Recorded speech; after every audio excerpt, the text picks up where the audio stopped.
All right, welcome everybody. We have probably have a light crew starting out now, and it may endure. Folks were not able to, or did not receive the reminder of the meeting tonight. However, it's the same link every time, so just for your knowledge. And the rest of the training series, it'll be the exact same link, just 2 weeks staggered. If you want to place that on your email, on your calendar, and just access the last email you had. We will try to get out emails in advance, at the very least, or latest the day of the meeting. And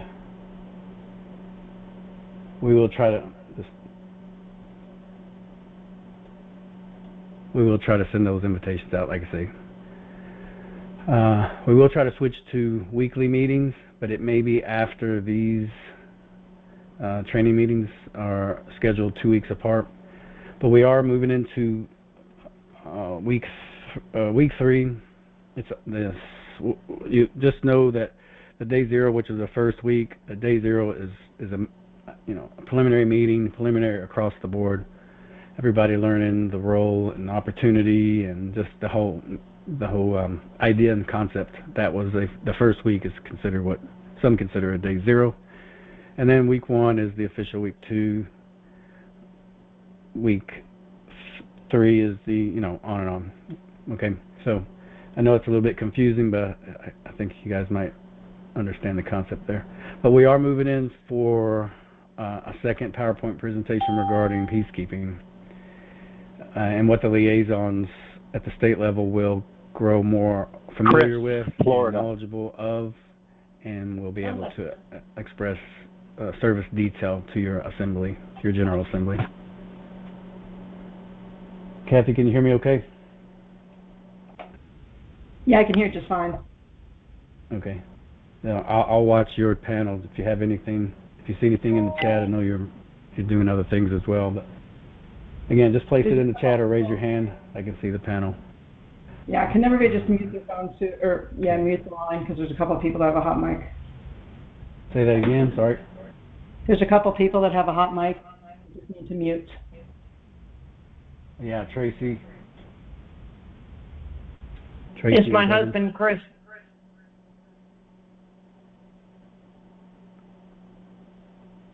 Yeah, Tracy and Kevin, your mics are open if you can. How do you shut it off? I think it's star 6 First time. To mute, star 6 to unmute if you're on your phone. Perfect. All right. Okay, so what you see on the screen, I'm going to turn my other mic down. I bought this fancy condenser mic, and it's working, but I cannot hear you through one of my terminals, so that's okay. The screen we're going to go over, it's brand new to a lot of folks, I'm sure, I'm positive, but it's been around for a while, actually for 3 years now. So this kind of goes to show, based on the time from then till now, that the Continental Marshal Service is extremely advanced in a lot of ways, especially with regards to their own familiarity of the Marechaussee or augmented peacekeeping services for land and sea jurisdictions. Okay, there are still supposed to be 72 marshals instead of I want to say upwards of 100 or 90. I think it's 93 U.S. Marshal supervisors nationwide. So if there's any indication being able to work more with less, this is just one indication. What we'll go through are some of the slides that the Continental Marshal Service has used by simply cross-referencing their counterpart services and becoming familiar with what the U.S. Marshals offer as opposed to or parallel with what the Continental Marshal Service back then would consider offer and are now offering. So let me just make sure I get my slide working here. Okay, so what this is, similar to the Peacekeeping Task Force, the Continental Marshal Service is chartered under the Federation of States. The concept of the Continental Marshal Service is not new. In fact, it's a tradition the framers of America took from the French, and which was added to the Continental Army and the Continental Soldiery.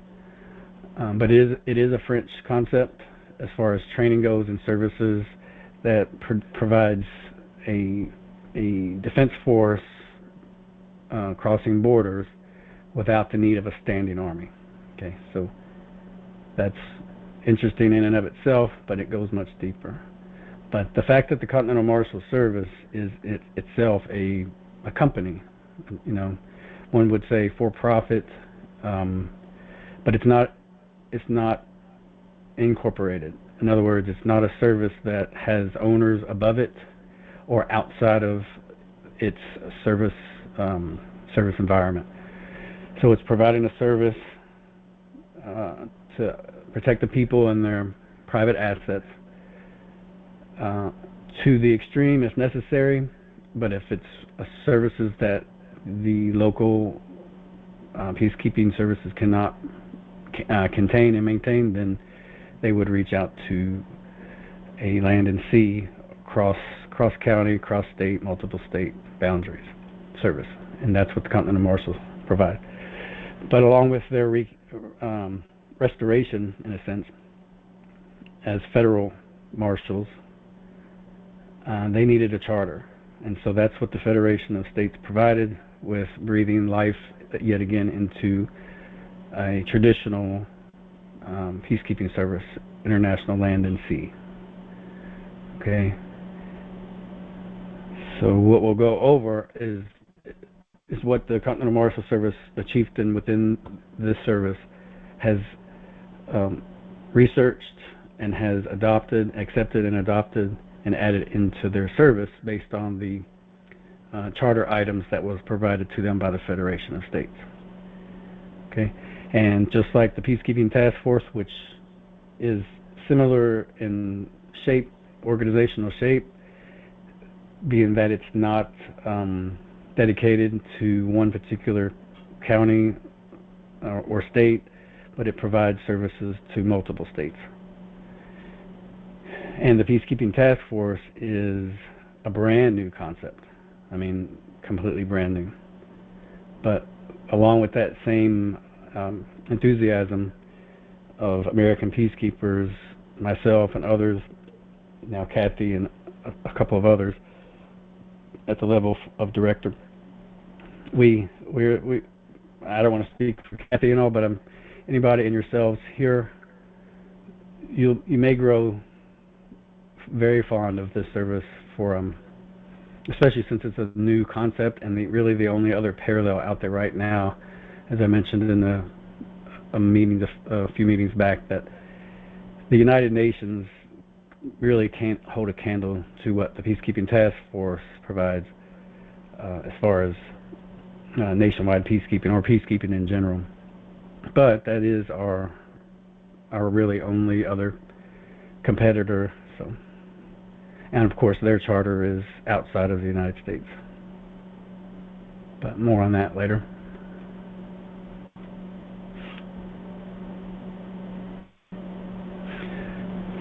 So we're going to go through kind of, and I know those who are on your phone, you can't see this, but for everybody, if you have a smaller screen, there are quite a few little clever animations throughout these slides. And if you weren't expecting this kind of presentation, just know there's a few in the seven-week training series that we have, where we start to insert certain presentations along with discussion. So we'll basically toggle back and forth between the main presentation and other presentations catering to external peacekeepers, such as the Continental Marshal Service. The concept, or the general concept, of sponsoring county soil jurisdiction sheriffs, and probably an even more unique approach is that of what each state assembly militia leadership provides. When that service provides a confronting, defense asset. Because assembly militia, as you all may know, is very, very vast, covering many, many services, county and state. Certainly is not only dealing with combat or defense necessities, but anything and everything else that your own county has to offer. Does anybody? I'll take a break for a moment. If anybody has a pretty good view of the screen, if you want to go ahead and go around these 5 steps here, I'll explain one briefly after each reading. Starting with 1.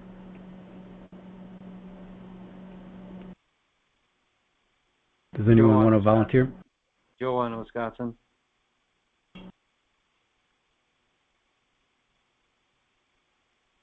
Joe, I'm Wisconsin. Hello. Sure, go ahead. Okay. Number 1, warm handshake. Initial and subsequent business discussions between the U.S. Marshal Service and the Continental Marshal Service, as both international services are currently functioning, and how they are more closely able to assist providing federal protection services upon American land and soil currently in a peaceful and lawful manner. Yeah, that's a little bit of a run-on, but so just to kind of dissect what this means, and thank you for your reading, if you will, to go to the 2nd, 3rd, 4th, and 5th if you're available, but let me just touch on that. The warm handshake is where the liaisons at this point can come in and help build that rapport without the need to, as you can see illustrated here, actually physically shaking hands with an otherwise considered a competitor, for lack of a better term, and all of the awkwardness and the whatever that might be. I mean, what we're describing here is what a Continental Marshal Service provides on each county and how it supervises its deputy Continental Marshals at the state level. So, for instance, Kentucky, where I live, has 2 supervisors within the U.S. Marshal Service. Okay, so again, comparing parallel services, the Continental Marshal Service has only 1 supervisor for each state. Using California as an example, California, I believe, has 5 supervisors for the U.S. Marshal Service, but the Continental Marshal Service, again, has only one supervisor for each American state. So just as a comparison, and that fiduciary approach to cost and proficiency, some would argue that more is needed depending on the details, the detail provided of various sources and whatnot. And that is true in some instances. But so that's what has to happen with whether it's the Continental Marshal Service, whether it's a soil jurisdiction, parallel with a current municipal sheriff, and lastly, but certainly not least, is the state assembly-sponsored assembly militia state guard assets versus National Guard assets.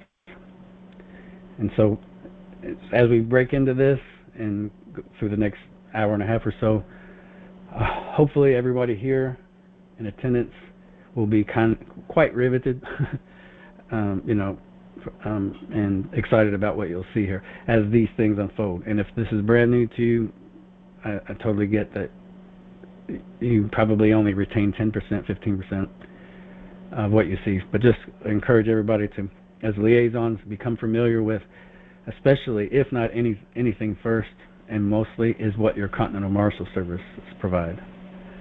Okay, so it's a great opportunity. Sorry to go on with that. You want to read the second part? Yep, got it. Growth trend.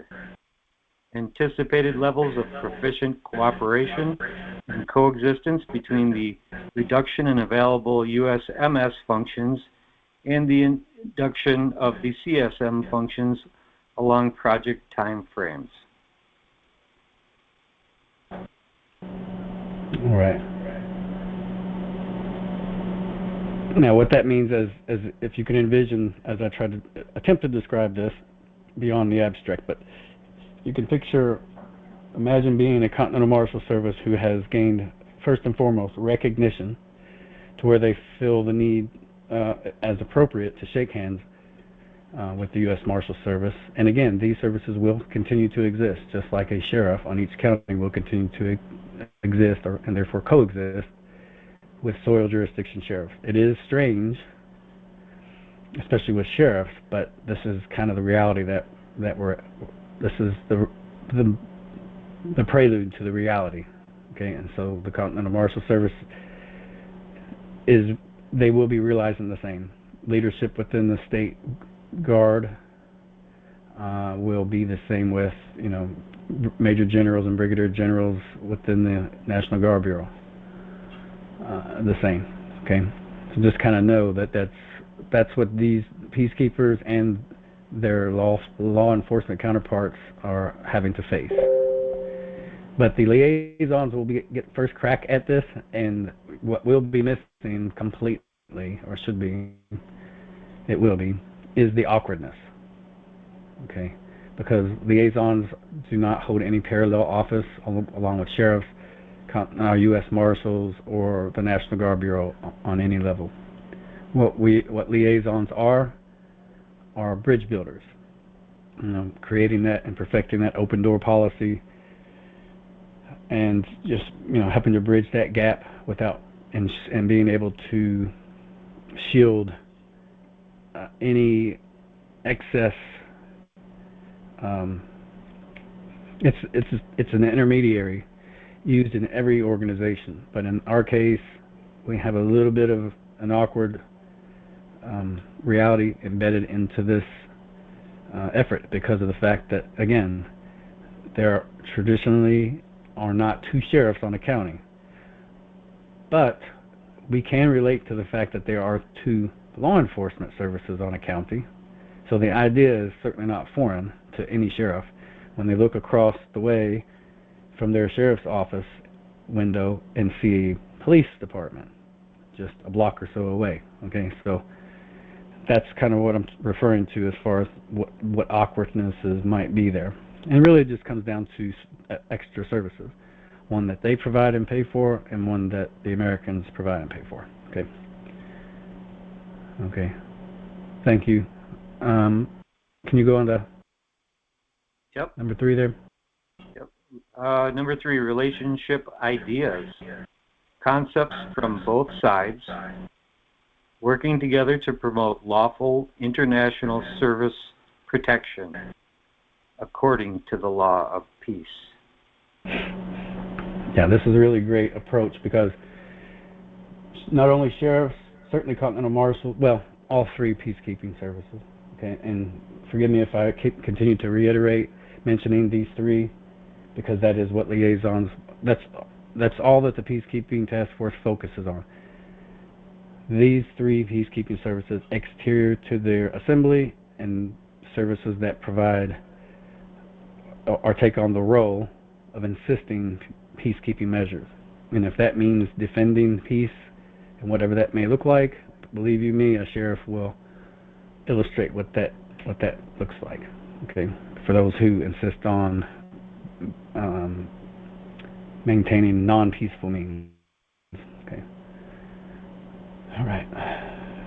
So the law of peace, and this will be the law of war, and what has been built in the middle, which is called the law of nations. But the law of nations is really, again, is a intellectual work, many hundreds of pages, but so is the law of peace and the law of war. What we're confronted with today and for many decades now is a martial law rule variation of martial law.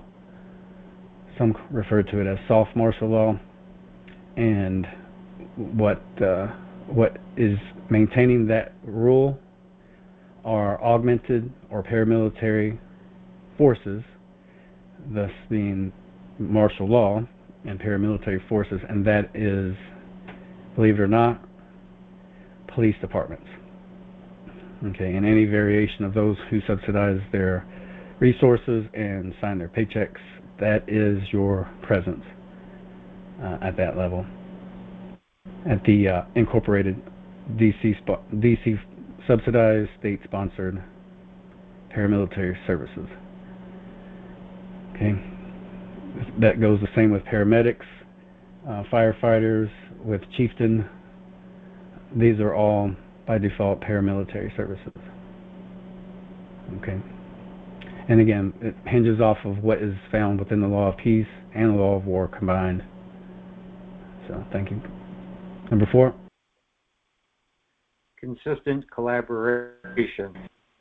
The proper and most transparent means for open lines of communication between both land and sea service entities during service augmentation. Okay. So that's where we're moving through and around, and these, again, are the hot button developments. They were visualized, they were conceptualized, they were debated all along the way. There were other aspects beyond these 5 points, and CMS dwindled them down to, we're going to focus on these 5 approaches, and that's as far as we need to go. And if you can imagine the Continental Marshal Service being confronted with the validity of another service offering the very, very same services and insisting on coexisting, arguably that can be a reality. And if we look at the current political system, as they toggle back and forth between themselves, again, that's another arguable approach that can help mitigate awkwardness. So yeah, you can imagine the U.S. Marshal Service proving their legitimacy and serving right alongside other services. U.S. Marshals, Continental Marshals, Sheriff's Office, Police Department, National Guard as a service that really is a paramilitary militia. That's what they are. Because the American militia is state guards, and they have multiple skill sets. This is where the term MOS comes from, and this is post-basic training. State guards are owed this as part of their militia, offering many services beyond state protection, state border protection. There's water purification, there's combat lifesavers services, for emergency recovery services, all kinds of things, bridge building. There's multiple engineer specialties within the military, and every county and state people who join their militia and pursue that particular skill set are certainly worthy to that. There are cooks, there are pilots, there's just, you name it. Okay, so in order to justify collaboration and being consistent, so just insisting on the consistency and continuing to talk across the way between your counterpart or competitor, as they would say. Let's just call it augmented services. Okay, that's really the best approach for our Continental Marshals as they come to terms with the environment they're working.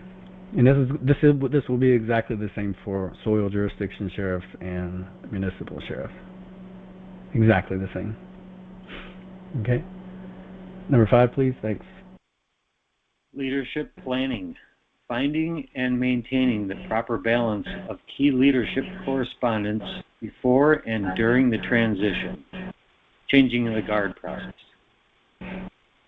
Right. So this is the hot button, the pivot point where the Continental Marshal Service realized at some point that the U.S. Marshals will retire their services. And then, again, I like to continue to use relative examples as you could envision 2 companies, one competing friendly, nevertheless they know they are providing parallel services. One tries to outdo the other, corporate sabotage, negative publicity, even physical sabotage, which is all of which are unethical. But at some point, the people will speak and say, we really don't need the U.S. Marshals or the U.S. service that is similar to the Continental Marshal Service. Basically, word of mouth, how it goes. And eventually, the U.S. Marshals will retire their service. Okay. Now, I mentioned that I would go back to, as these points kind of go around and around, more to the point of where the U.S. Marshal Service has succeeded through these 5 steps because of the Assembly Liaison. As a primer, providing that interface, putting that interface necessity forward from the beginning, having a physical meeting space and soliciting discussions between yourselves and the U.S. Marshal Supervisor, whichever one is in your region, the Chief of Police, through the National Sheriff's Association and the County Sheriff, where your office will be, and just the impervious nature of the liaison again leaves unbelievable amounts of room and flexibility to conduct yourself as your state liaison, because you're not wearing a badge, you're not parallel, you have no arresting powers, no booking powers. There's nothing that is parallel with those who you will meet on the state of state, in the state of state realm. None at all. And your federation-sponsored and created, or federation-sponsored and state-sponsored peacekeepers will be on the receiving end from the work that the PKTF liaisons provide them. In other words, the U.S. Marshal Supervisor and the U.S. Marshal Service on that state, they're going to know so much. All that will be needed for they themselves to feel comfortable speaking with their state chief continental marshal at some point, especially in the times we live in currently, and which, when you think about it, it really makes it worth their while to speak with other, documented, published, status-corrected Americans who, they're here to protect the land just as the U.S. Marshal Service claims to do, and the county sheriffs and the National Guard, and so we're all in great company overall. All right. I'll let you guys have a look a little bit over that. I'll pause for just a moment, and I know we have a couple folks on their phone only and cannot see the screen, but go ahead and look through that. If anybody wants to read, you can go ahead, but what we're looking at is kind of a build-up and overlap between the various phase lines, I suppose you could say, between how the Continental Marshal Service came to be and where they function, both county and state and across state lines.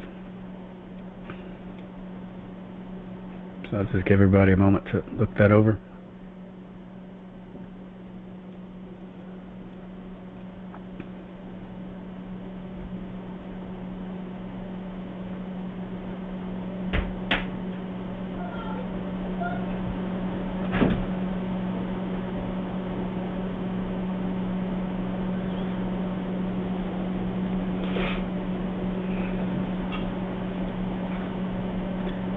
Okay, so what you see here are, again, it's an overlap. The illustration shows how the Continental Marshal Service came to be by virtue of the Federation of States rekindling that service, which is a product of, again, the Continental Army and the Continental Soldier, that once their services are over and they are in an Army setting, they then stand down. And that is a constitutional endeavor, being that America should have no standing army.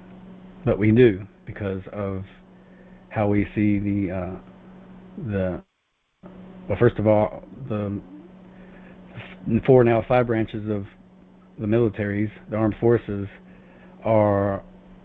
they're deployed, first and foremost, with bases all over the world. That should be your first indicator that Washington insists on maintaining a type of standing army at all times. Multiple situations taking place, and even their version of the State Guard can be deployed. And if as you all will learn, and some of you may be aware, the American militia for each state cannot be deployed. So there is no conscription for folks who are already a part of their State Guard, their state militia, and for those who are placed in a position to defend their state borders. Yet the State Army National Guards units can be deployed to go from Title 32 to Title 10 orders whenever it comes down through their chain of command, through their brigade. And that should be your first indication that, first of all, there is a standing army that's maintained, and it goes completely against tradition that state militia are deployed and joining regular Army forces. The fact that they are able to be, and it's not frowned upon or discussed or defended. Any National Guard services will join a division or fall under a division along with Army Reserve units who are stateside, who only drill 2 or 3 times a month and 2 weeks out of the year. They can be deployed often. So anyway, then we go into, as far as Continental Marshals, they move into how they serve after first being stood up as part of the Federation of States, then they transition to serving sovereign nation states. And through those, again, because the Continental Marshals can traverse state lines as they conduct their missions, they utilize the federal courts there are numerous federal courts listed on all states, and I'll use my state as an example and give an indication where and how many federal court buildings Kentucky has. And then last but not least, county assistance, and that is, so if you notice, again, Federation created, sovereign nation state services nationwide, coast to coast, utilizing federal courts all along the way, and then having a county presence as well to assist with augmenting services that the sheriff's office may need upon request.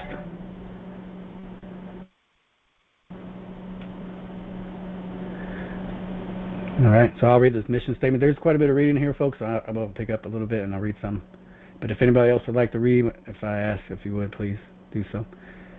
This is the CMS mission statement. The Continental Marshal Service, formerly and properly known as Federal Marshals, is a special service ordained by the American states and people to protect and preserve their rights and prerogatives retained under Article 10 of the Federal Constitution and the original equity agreement known as the Constitution for the United States of America. Before I move on, just a little bit of a trivial question. Does anybody know where they can find absolute proof as far as this rendering? Not so much the lowercase u as far as states of America, but the Constitution for the United States of America. Does anybody know where they can see that to this day? Can find that title?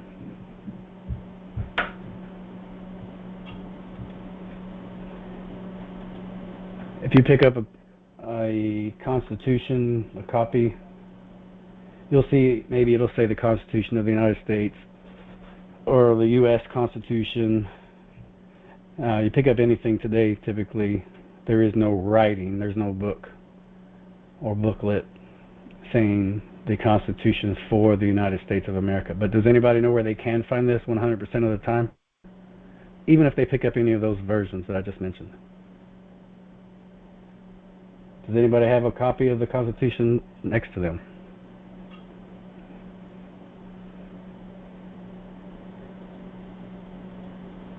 Does anybody have access to their browser where they can pull up the preamble to the Constitution?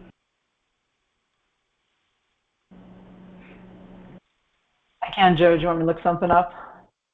Yes, please do. I'll take a break a little bit before we move on, if you would, please. If anybody can, or if Kathy, anybody, can you pull up the preamble and then read that for me? It's just one paragraph, almost as long as this paragraph you see, mission statement here you see. You're going to be surprised, I think.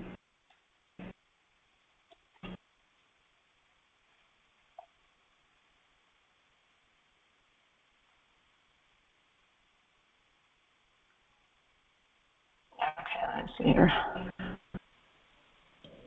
Okay, so what Kathy is looking up and about to read is the preamble to the Constitution. Any version of the Constitution has the preamble, and what can you see within the preamble once it's read? Wait, let me find something else. I was in Wikipedia. Yep, it's just one paragraph. Okay, you ready? I'm ready. We, the people of the United States, in order to form a more perfect union, establish justice, ensure domestic tranquility, provide for the common defense, promote the general welfare, and secure the blessings of ourselves and our posterity to ordain and establish this Constitution of the United States of America. Did everybody hear that?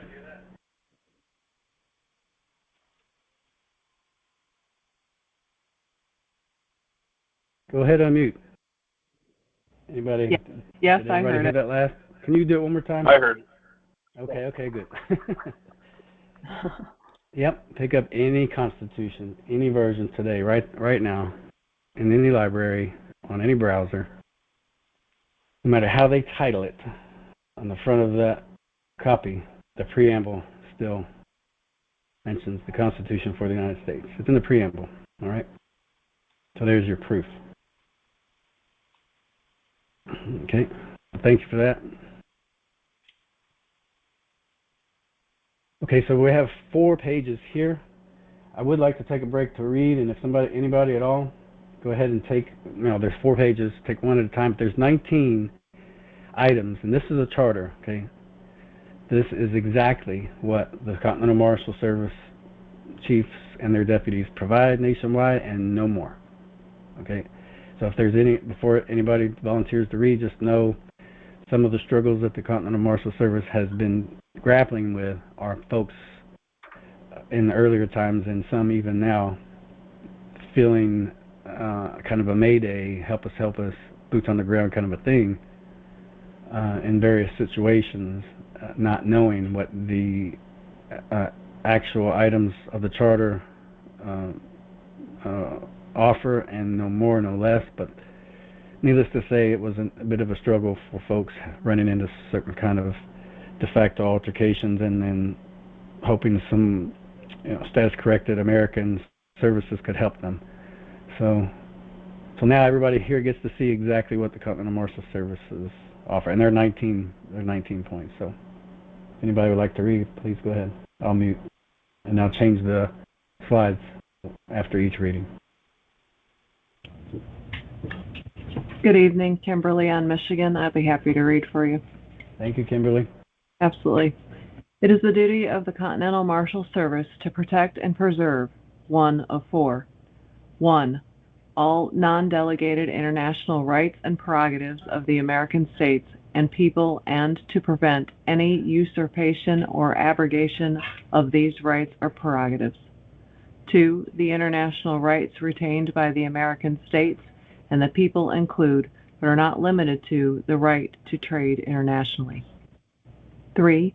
The right to free egress to and from each state and to and from other countries is allowed by treaty and custom, and the right of each state to secure their international borders. 4. The right to maintain public law and order within each state and county, and the right to claim and maintain public and private property, respectively, within the borders of each state. 5. The right to limit and regulate the activities of federal agencies and personnel, including territorial and municipal citizens engaged in custodial property, caretaking, and asset management activities on state soil.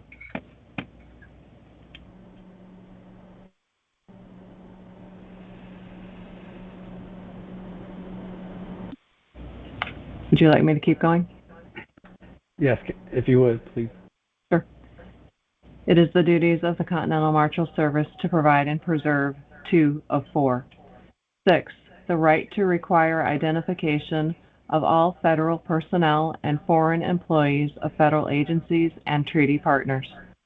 7. The right to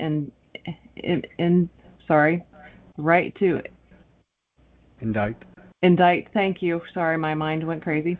The right to indict and try federal personnel and employees of federal agencies accused of crimes committed on state soil.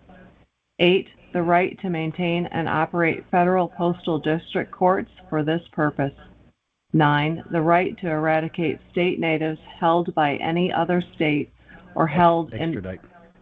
Forgive me, yes. The right to extradite state natives held by any other state or held in federal custody within 72 hours of arrest for any non-capital crime. 10. The right to issue state or local currencies for the purpose of their own domestic or international trade. Okay, I'll just take a break there for a moment. Thank you. Does anybody have any questions about any of these first 10 charter items?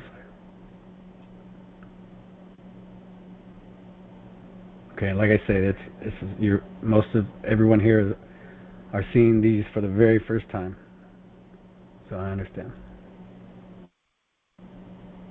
Okay, 3 of 4. Thank you.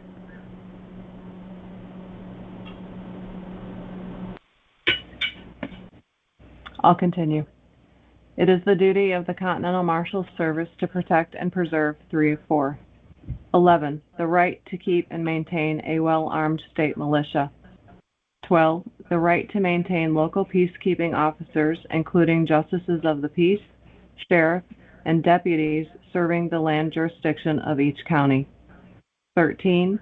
The right to establish, restore, and/or maintain American common law courts to serve the living people and adjudicate disputes pertaining to the privately held assets. 14. The right to freely socialize and communicate with each other and the other nations of the world. 15. The right to form and maintain agreements and treaties among the states and with other countries within their undelegated powers. Thank you. Yeah, I just want to touch on just a couple of these here in this section. With regards to well-armed state militia, each item as you begin to experience through the coming years, and as you learn them now, and as you learn as liaisons, there's a lot of fiber in between each of these items. So I can give you one example. As far as the Continental Marshal Service, again, this is to protect and preserve, but obviously, or it will become obvious, that even the Continental Marshal Service themselves fall under protection of their own charter. So, for instance, the right to keep and maintain a well-armed state militia, the Continental Marshal Service themselves can join their state militia. In other words, they're already a part of a federation-sponsored and state-funded service to provide the various items you see here across state lines. But also the Continental Marshals can join their own state militia and call themselves out a mission to assist other states, but only serve their state militia. Just as an idea, kind of a concept, if you can visualize that, if it were a necessity. So instead of falling in the ranks, currently the U.S. Marshals maintain over 5,000 marshals nationwide. And again, using that as an example, I think it's 5,100 U.S. Marshals under hire, but there's only 3,143 American counties. So already, if there was a deputy Continental Marshal in every county, and if they were one, of course they live there, and so it's 1 for 1, there's already, less than or near 2,000 less Continental Marshals in service as opposed to U.S. Marshals. But just as an example, how that deputy continental marshal can call himself out of service as a marshal and join their state militia in times of need, along those lines. Okay.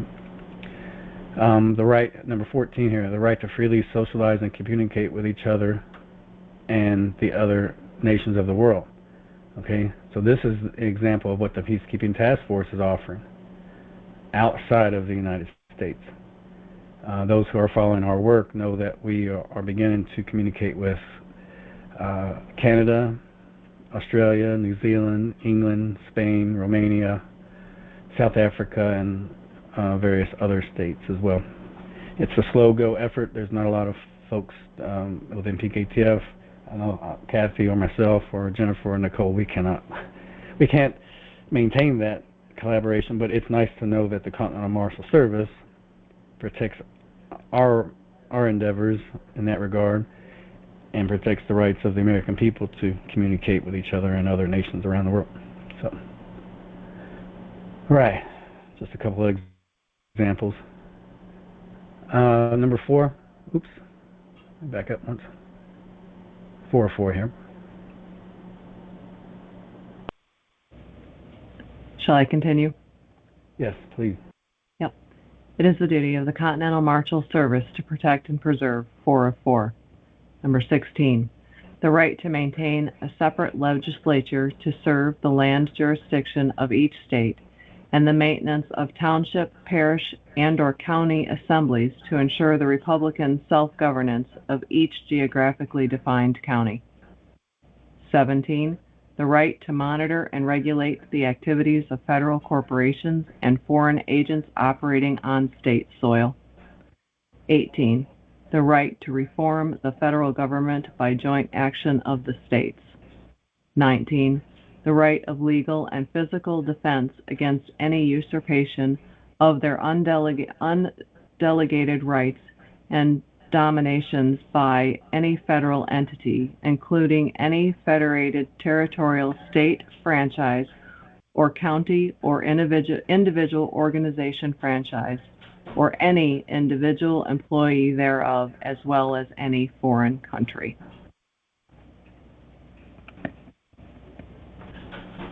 All of these and more retained international powers of the American states and people are protected and enforced by the Continental Marshal Service. Thank you, Kimberly. That was a lot of reading. No problem. I'll go through these. Yeah. I'll go through these here. Let me just turn my mic down on this other. Okay. So additional duties. So what you just read are the 19 charters, and these are embedded sub-items woven, as I mentioned, the fabric between those 19 items. So I'll read them.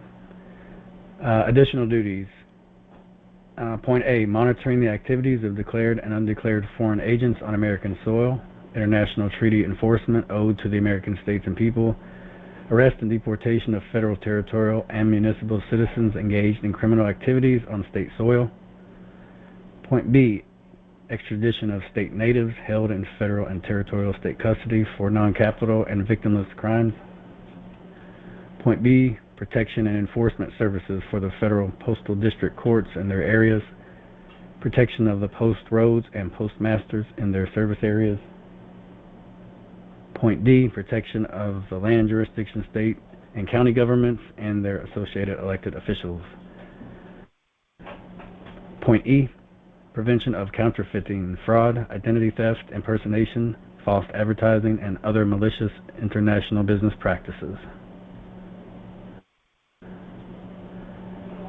2 of 2, point F, preemption and prevention of international human trafficking and press ganging. Point G, preemption and prevention of the sale of slaves, illegal substances, and other contraband goods. Point H, preemption and prevention of international inland piracy, foreign conscription, unlawful conversion of public or private assets, foreign operations being conducted under color of law or false flag on American soil. Point I, overall preemption and prevention of usurpation against any undelegated right or prerogative owed to the American states and people. All right. Does anybody have does anything pop out of what I just read quickly? I have one if no one does. Hey, this is Kevin from Arizona. Go ahead. I do have a question about whether the de facto is going to recognize our authority. That's all. Right, and yes, that is a common question, and yes, they will eventually. Now, I know that may seem a broad statement and perhaps difficult to achieve, but it isn't, honestly. And again, it's because of the liaisons, the recognition of the assemblies, of recognition owed through their effort, especially through ex parte Milligan invocation. I mean, this is the elephant in the room with regards to recognition. And so recognition of the assemblies first and foremost, and then all other services outside of their assembly. And that open door interface is what the liaisons provide.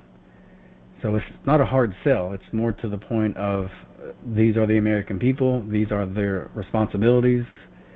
They, along with having the right to subcontract these services out, and if they are controlled by the American people and their governments, local and state.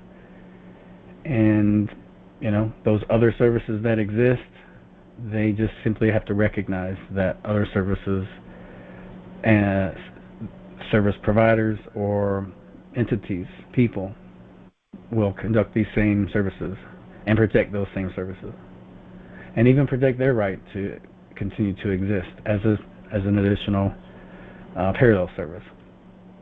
Okay, I hope that answered your question. I'll help to thank you. You and others with questions just like those. Well, here's one right here. Point H. I'll read it again. Preemption and prevention of international inland piracy, foreign conscription, unlawful conversion of public and private assets, foreign operations being conducted under color of law or false flag on American soil. This is the one I'm most interested in, being prior service myself and still being of deployable age. But I've terminated my service, so I'm not military retirement. Just to let you guys know, I'm beyond retirement. I what's called ETS, expired term of service. So I'm out, and I'm not retired. I'm like I say, beyond retirement. If anybody who has a family member who's a service member, or any veterans here, should know very well what I'm referring to. If you retire from any armed forces, well, let me just say the Army and the Marines, and you complete, and you have retirement points, so if you're under retirement age, or if you retire, period, and that word retire comes with strings attached, okay? So if it ever comes down to the Department of Defense calling me up again, knowing that first of all that I've retired, that I'm terminated service, no more contracts, no more strings attached, I'm beyond retirement. They cannot call me out of what they might perceive me to be is in IRR, or individual ready reserve. That's where prior service members go when they retire, under those stipulations that, especially if they're below retirement age, that cost of living will match their future pension once they do reach retirement age.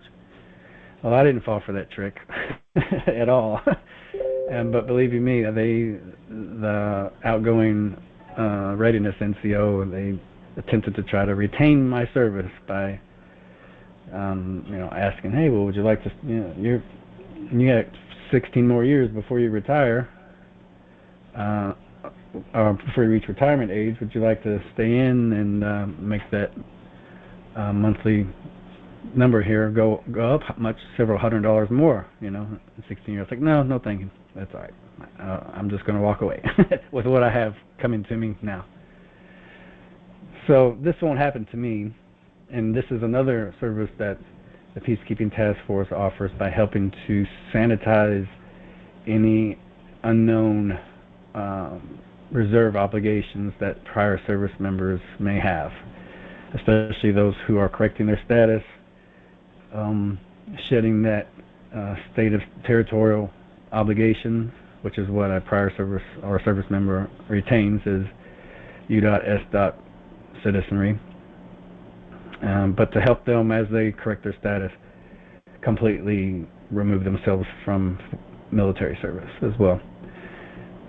And if anybody wants to know, as far as what's the best example of needing status correction to begin with, the military is not the only, obviously, anybody who's under a 14th Amendment assumption and presumption, tacit agreement or contracting, however, certainly who would need status correction are former service members. Okay? So as a premise, if anything, it's very easy to envision the need for status correction. And one would say, well, it's status correction, and especially political status correction, but just status correction to begin with. So what was incorrect with it before? Well, it wasn't necessarily incorrect so much that it was provided for the Americans, as a 14th Amendment equal rights individual person. Everybody in America during the 1920s was given the opportunity to become anything that they wanted to be. Okay, so for those who are prior service members or current service members reaching the end of their term, enlistment term, can definitely or should definitely terminate their service and not retire. You go beyond retirement. So anyway, that's just something I wanted to point out there. Also, my son, who's 20 now, soon to be 21 this October, he would need status correction, so in order to not be conscripted and considered not a prior service member, but a 14th Amendment citizen of fighting age, age 21. So there's another prime indication of why conscription, or this point H here, woven fabric into these charter items, what the Continental Marshal Service will defend. So I said all that to kind of place into motion the scenario. If you have youngsters or young adults of your own, sons and daughters, being solicited either by mail or to your front door, and you see somebody from the military in their dress blues or what, this will not happen to a status corrected youngster, young man or young woman, or if we have anything to do with it, either prior service members. All right, sorry about that. That's a passionate statement, perspective that I have.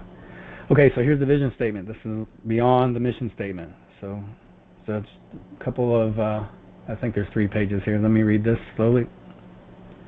Vision statement for the Continental Marshal Service. The Continental Marshal Service forms a vital interface for interaction with other federal departments and agencies operated in common by the states and people as delegated authorities.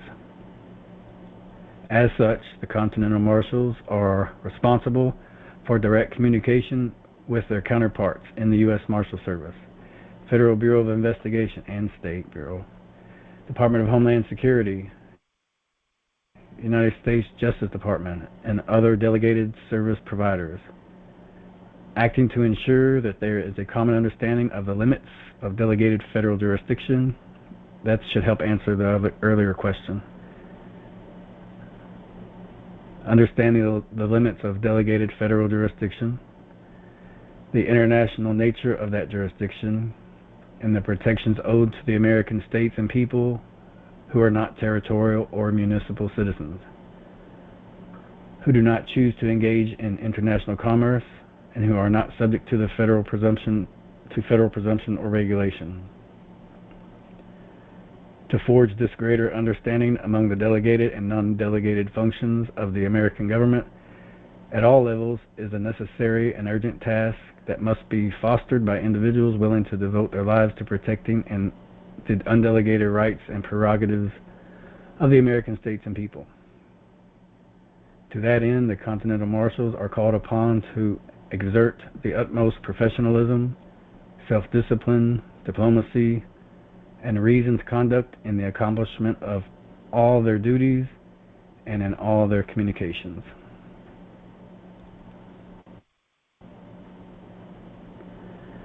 Vision statement continued. The Continental Marshal Service stands upon the firm structure and foundation provided by the Constitution, always owed to the American states and people, and acts in support and defense of the Constitution and under the public law. As the only federal level peacekeeping force and the only one devoted to defending and protecting the undelegated powers of the American states and people, the Continental Marshals Service operates at the highest level of international law enforcement and conducts itself accordingly. All Continental Marshals are thoroughly and rigorously vetted to ensure that each Continental Marshal meets the highest standards of performance, character, and commitment. Each candidate is tested and must demonstrate their abilities before affirming their office and continuing their education, together with the concurrent expansion of their responsibilities and authorities. Vision statement continued. Senior marshals have many years of experience enforcing constitutional, martial, and/or commercial international law and are competent to engage their counterparts in the delegated military of the United States Civilian Services. The Continental Marshals has been restored. The service has been restored by joint action of the organic American states and people and is being operated under the Constitution. The Continental Marshal Service operates in international jurisdiction and under the retained undelegated international powers and authorities of the American states and people referenced in Article 10. The Continental Marshal Service operates within designated and numbered service areas as shown on the accompanying map, and each marshal is assigned to a specific service area. However, all marshals are enabled to travel to an other service area to aid and support as needed. Other service areas.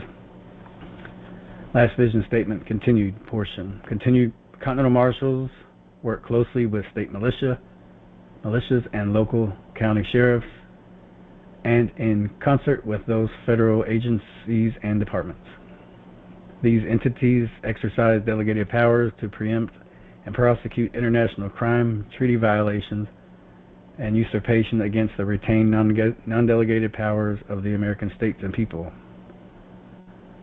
These entities detain and arrest investigated suspects accused of and warranted for malicious commercial crimes, including identity theft, copyright infringement, abuse of trademarks, counterfeiting, unlawful conversion, inland piracy, false commercial advertising, involuntary foreign conscription, interstate and international banking, and services fraud, kidnapping, tax fraud, invasion, trafficking in lawful persons, human and illegal substance trafficking, and all other crimes of a commercial and international nature that adversely impact the American states and people. End of vision statement. Any questions? That was a lot, and it kind of should be, I would think. That's a lot that the Continental Marshal Service offers. Was anybody aware of any portion of that charter before this evening? No one? I was not. Fascinating. I'm sorry, say again? Fascinating? Yeah, I said I was not aware of this, and it is definitely fascinating. Thank you. Sure. Yeah, me too. I had no idea. Okay, well, here's an even more exciting part. The liaisons will get a chance to learn these details forwards and backwards, just as you move forward and become more comfortable in this role. You're not responsible for conducting these things at all yourself. You, as all other state assembly members, are on the receiving end of such services. We will go over some more of the breakdowns and the branchings and succession of command and a few other slides here. But we want to kind of transition out of the charter aspect and just know that these are the kind of details that those who you liaise with at the state level, they'll know these things. They'll be made privy of these details. You yourself, as liaisons, do not have to know those, intricacies or current missions or any other issues that the Continental Marshal Service are engaged with, but you certainly can provide those details and hand off those questions and build to the point where you've seen in the first slide, those hot button points. The Continental Marshal Service themselves are engaged in those hot button topics, but the liaison has the opportunity to prime that environment. Okay, and of course, it's really great to know what the details are regarding their service obligations as liaisons, as anybody. Okay, so even CMS began moving into how they will recruit or offer to family members who are Continental Marshals. Okay, and they just started, adding in to how they would hope to garner more support and interest in the service. So these are just some of the details. I won't read through them. You can kind of see it's large enough you can see. But incentivizing service beyond the honor to serve in that capacity, but just to their family members, certain aspects. All right. Oh, for those who aren't on the call, you can see on your phone only. Just services for, again, family members, so private family education, to have the opportunity to have a tutor for chiefs and for their young ones, both introductory and higher learning levels, to have educators who are Americans who will offer that service for free. So that's really great. As we should know, private tutors were costly and money well spent for private tutor, decades ago. So, that's something offered to all chiefs' family members.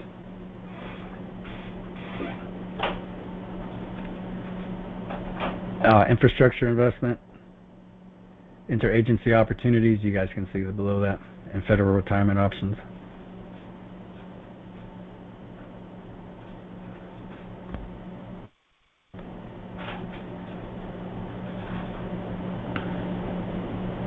So here's a breakdown of the flow chart or diagram or services within the U.S. Marshal Service.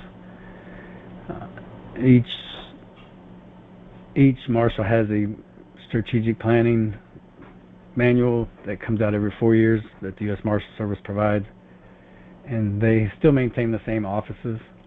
I don't know if you guys can see that. For those who do have a screen, can you see these offices here? If anybody can see these, go ahead and read. I'll point and you can read them. Miles from Alabama, I will. Okay. All right, so first we have Director, Office of Equal Employment Opportunity, Deputy Director, Office of General Counsel, Office of Inspections, Office of Communications, Associate Director for Operations, Judicial Security Division, Investigative Operations Division, Witness Security Division, Justice, Prisoner, and Alien Transportation System, Tactical Operations Division, Prisoner Operations Division. Okay, hold up right there. I appreciate it. What was just described is there's two sides for those who aren't being able to see the screen. You'll see the replay, but beyond senior leadership here, as you see, you'll start to see highlighted boxes where the Continental Marshal Service are choosing to take on these same services or forego them. So here we go. What was just read is on the side of the Office of Communications. So every one of these functions caters to the communications aspects within the U.S. Marshals. And again, there's 94 U.S. Marshals supervisors out of 50 states. Okay? I mentioned earlier how many Marshals supervisors or U.S. Marshals. These are actually the regions and supervisors under it says 94 in the middle. Well, the Continental Marshal Service only utilizes 72 chiefs. Okay? And we'll show how that breaks down in a moment. So thank you, Reader. I'll go ahead and move to the right side of the parallel. If you can go ahead and read these offices. Associate Director for Administration, Training Division, Human Resources Division, Information Technology Division, Management Support Division, Financial Services Division, Asset Forfeiture Division. Okay, thank you. So what we're seeing here is, again, and this is what I don't want to phase off of the U.S. Marshals, but this is what the Continental Marshals are working with. They're basically reverse engineering the services that are offered. They're not throwing any stones or dispersions at the U.S. Marshals Service. That would be foolish. I mean, they do provide a service, and it's traceable, measurable. It can be sized up or sized down. That's where CMS have been, and they are beyond this actually now. And later on, we'll see the services that they have retained. But this is the U.S. Marshals breakdown. So all chieftain appreciate and analyze and consider maintaining these services or foregoing them. Okay, and that has taken time.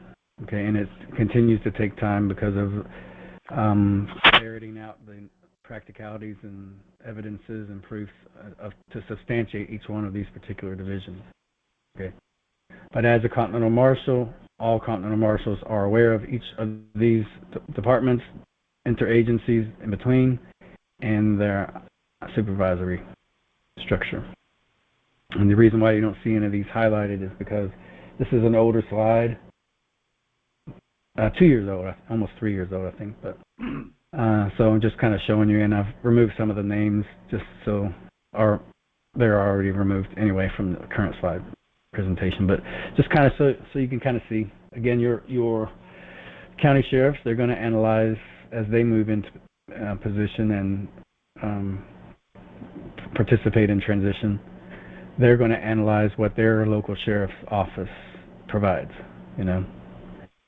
Similar, very similar. The same with the state guard assets, defending the state, providing owed services to the state, each county collectively. Those same assembly militia leadership, they're going to analyze the very same thing, and their source, as far as that goes, is their National Guard Bureau. So it's very retrievable, it's very comprehensible on how these kind of relationships are built parallel with one another. Okay. So thank you for that.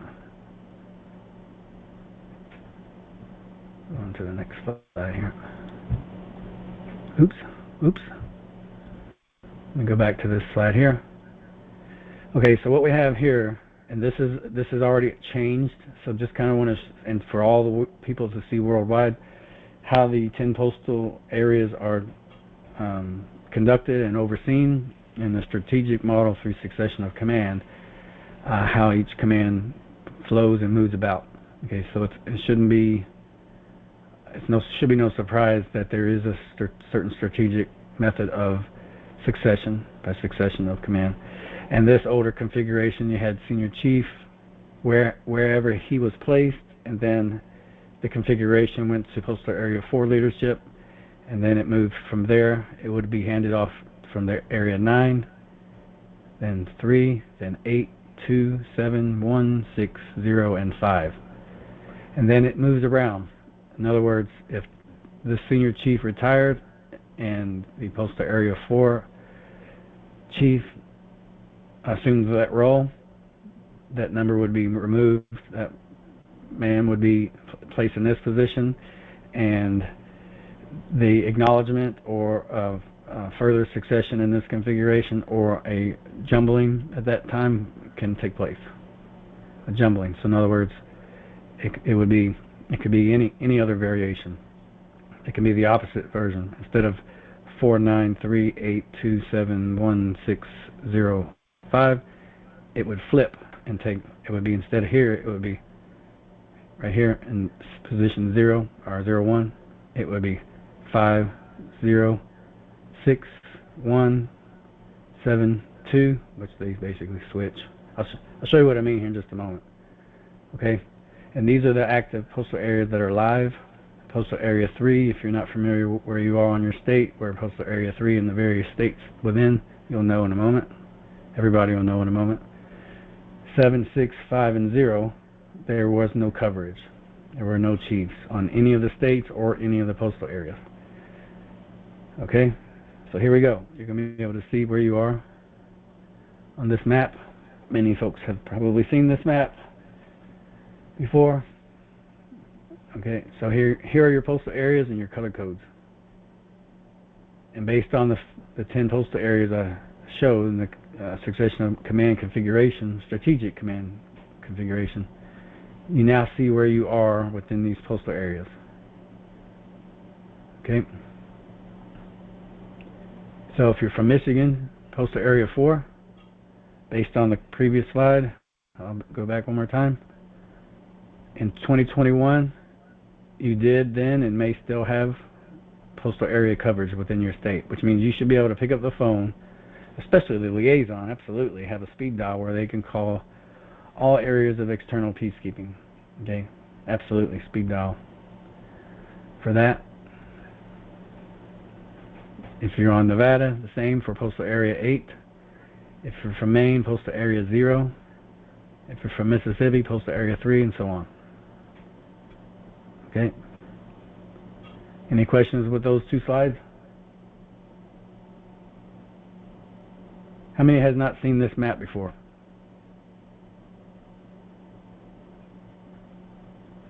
How many do we have on the call?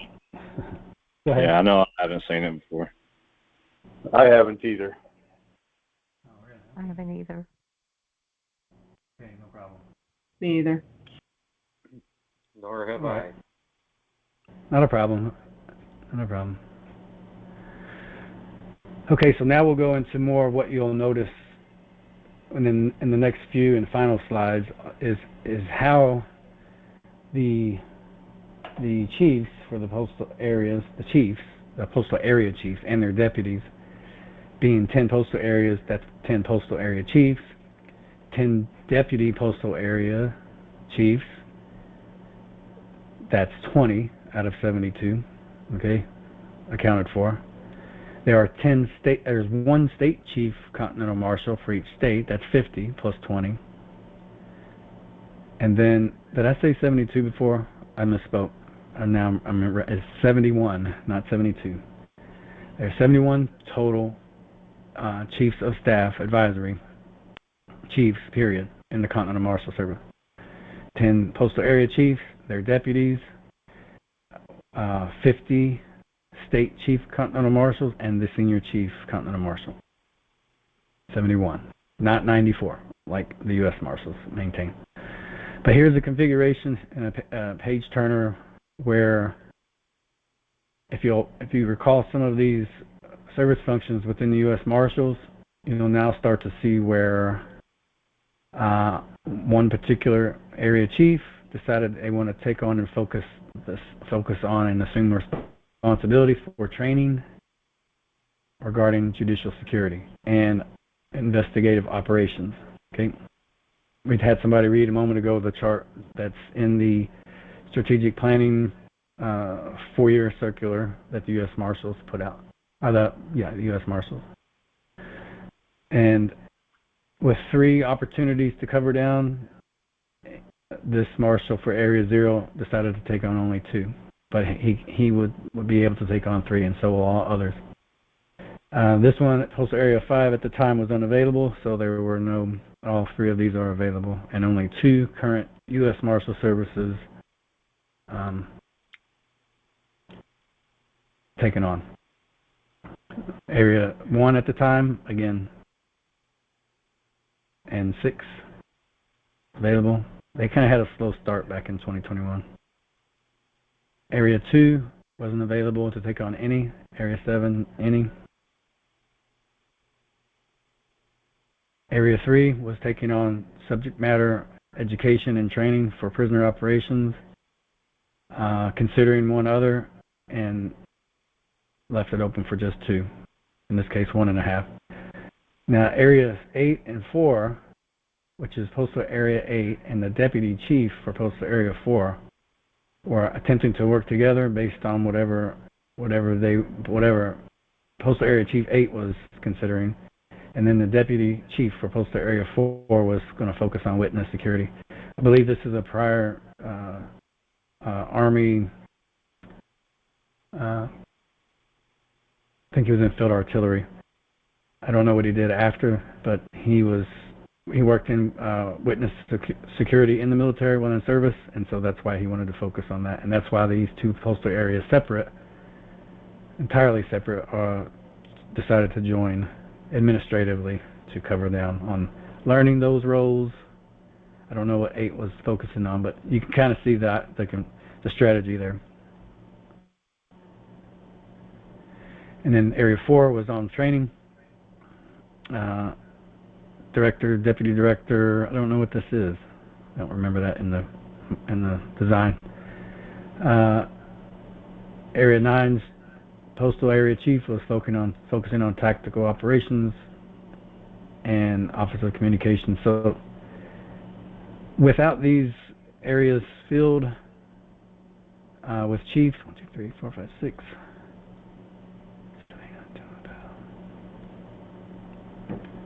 18, 30. So there's 30 opportunities, but there weren't 30. Let me go back. I'm curious now. There wasn't 30 services offered by the U.S. Marshal Service. Oops, there we are. Don't move. There was 2, 4, 6, 8, 10, 12, 14. 14 field service areas provided currently, even to this day. This gets updated after 2024. So if you go into the strategic planning model for the U.S. Marshal Service, you'll still find these many services maintained. And it's been like that for 25 years, I think. And this so is the same as far as directory goes. You could say 16 services right here. All right. Did I lose anybody with that? I was just curious. I hadn't seen this slide for a little while. But it just goes to show how you work with less, you can achieve less with more. If 10, 20 chiefs. No state chiefs were offered to or obligated to cover down on any of these services. They were on the receiving end for educating. You'll see an area chief icon here and a deputy area chief icon. No state chiefs. It's the same training model. Okay, I'm going to read through these really quick. What time are we at? I'm sorry, I knew this was going to take a little bit. 7:30, 8:39. I think we're at the top of the hour, folks. We're right there. What I'll do, I'll stop and I'll just open up for questions. I'll peruse through here so that the recording can capture it and you guys can read it as you receive it. But I'll just open up for questions and I'll just go through slowly the rest of these slides. Any questions at all? Hey, this is Kevin from Arizona. When will this be available to watch for me? As soon as it stops recording, I'll go ahead and provide it in an email to everybody. So it'll be available right after the meeting here. But Copy. yeah. Perfect. Thank you. I'll have to send it out to every single email on our distribution list, everybody who enrolled. And if you're not here, if you are here and you haven't not enrolled, that's okay. But and if you are an ASN, that's great.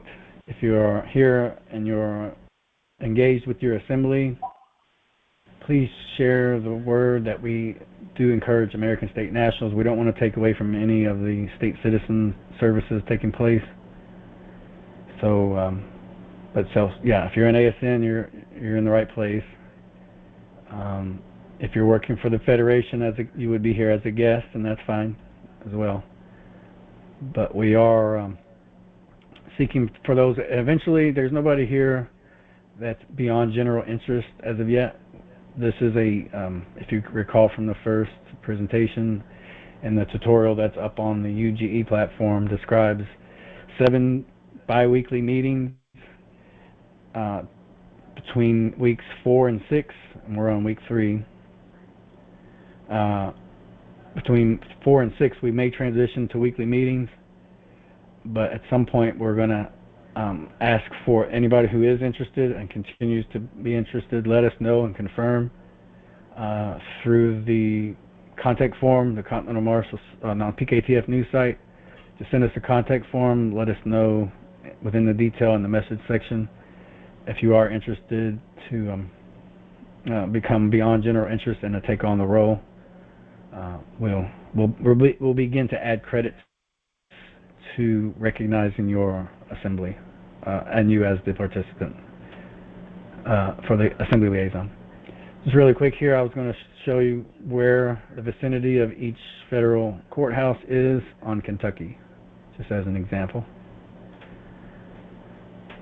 Okay, so there's several, and there are 2 districts, okay, within the U.S. Marshal Service, Kentucky Western and Kentucky Eastern. These districts are managed by supervisors, U.S. Marshal supervisors. All right, that's the U.S. Marshal's version of maintaining the service. But the Continental Marshal's version is only one supervisor, State Chief Continental Marshal.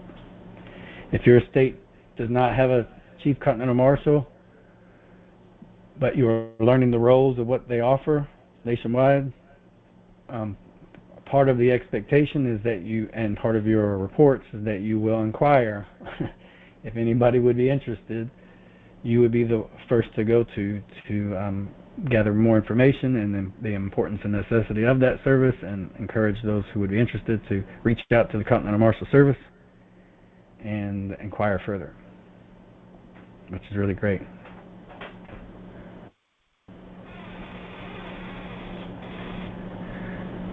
All right, here's their SOP. Again, I was just going to go through the sections here.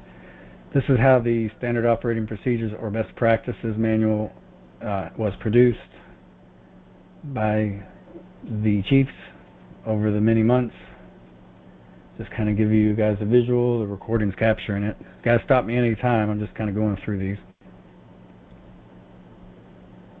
But these are the steps that was taken and continues to go around and round. Standard Operating Procedures is a cyclical, ongoing process. So that screen showed you. Now the strategy for development from conception to launch as a service. Here are the 8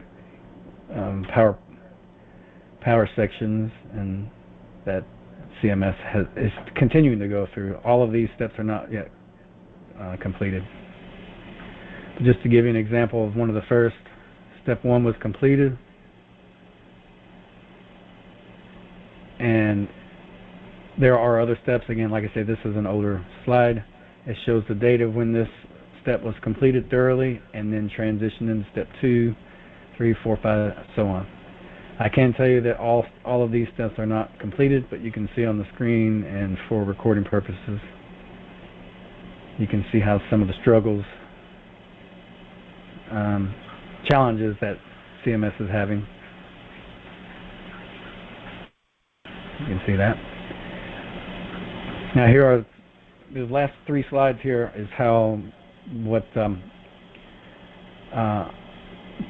covers all of the services that we just went through in the diagram, the U.S. Marshals diagram. So they're all accounted for here.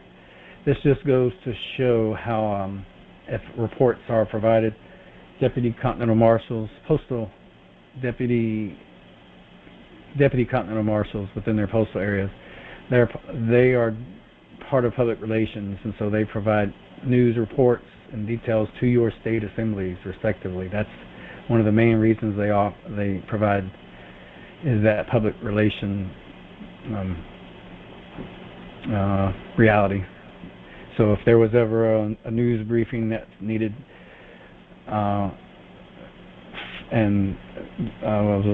involved the Continental Marshal Service, your press corps would call your postal area Deputy Continental Marshal to either your oversight committee or wherever would be conducted, and they would provide their reports.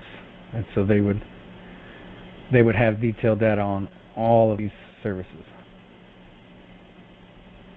if there were services rendered. So this is probably the most clever slide I've seen. Can everybody who has a screen, can you see this? Just take one last moment. Thank you for your extra time here. Go ahead and look at that slide.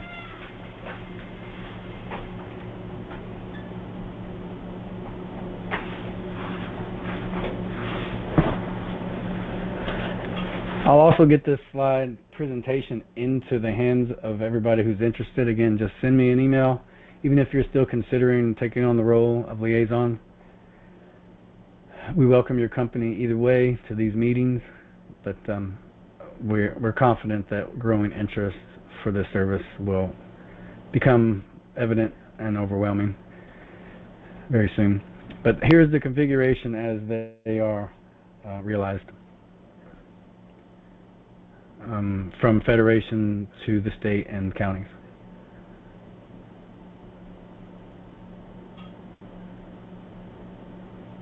And what's interesting, you'll see again a Continental Marshal Service as a service provided by the Federation in the same realm as the Federation and all of these other entities, and how other entities work with each other. So the Continental Marshal Service is very involved, obviously, internationally as well. And then the Peacekeeping Task Force is predominantly inside the Federation, especially since it was created by the Federation. But it's fully exposed to the state services and is accountable for providing recognition to the assemblies and the Federation services created. Interpol wasn't created by the Federation, but international police services are shared worldwide. So is the international courts.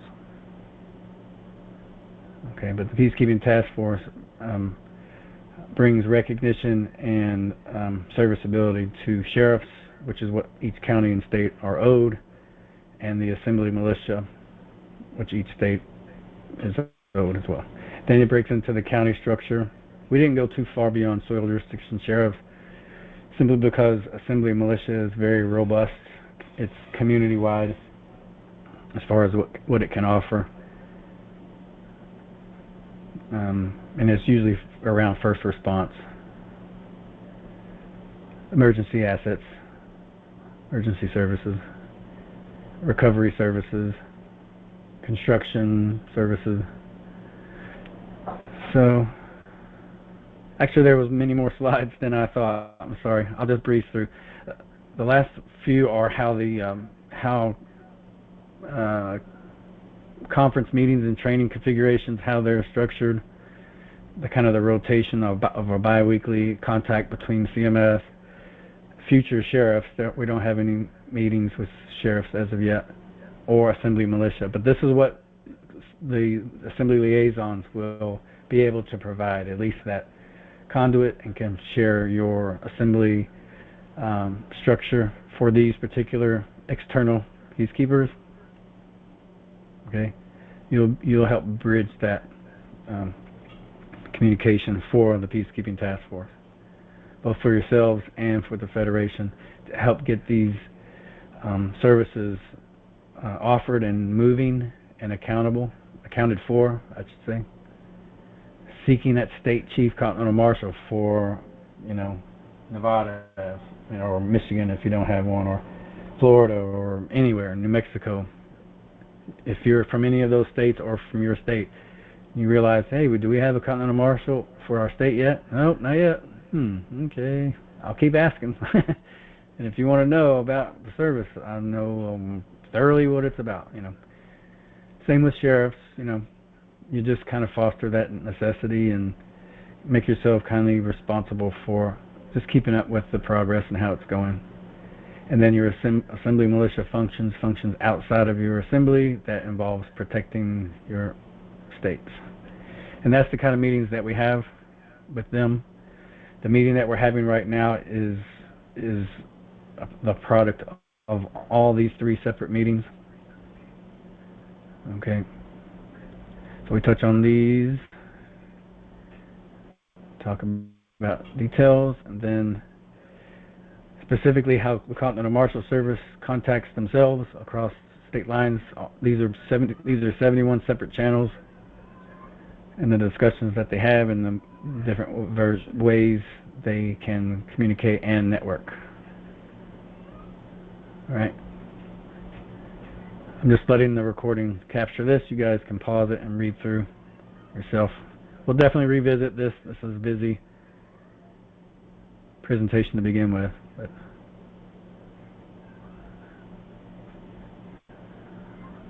all right. Here's where they were working on more education services or services provided to Continental Marshal Services families. So service chiefs and their dependents.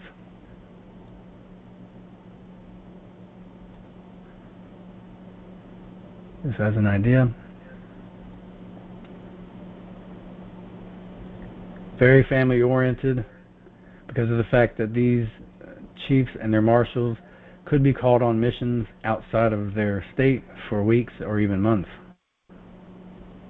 So that's, again, this is what is supposed to stand in effect for the assemblies, for the states, in the absence of a standing army.